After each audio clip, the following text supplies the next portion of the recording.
So yan guys, kumuha ako ng ididip ko sa lettuce. Giniling guys, nilagyan ko ng sibuyas bawang, ginisa ko sa sibuyas bawang, giniling.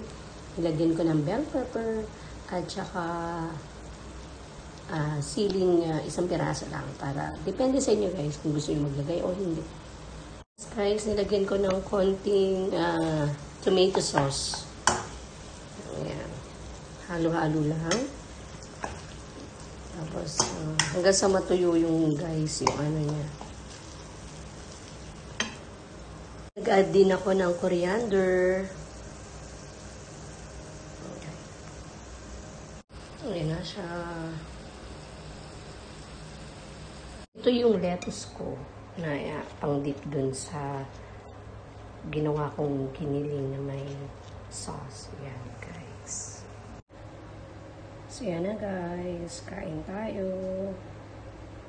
So, yan na, guys. Kakain na ako with cranberry juice and yun yan, guys.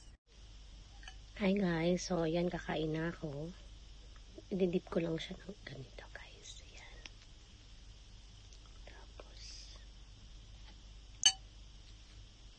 so, yan na, guys.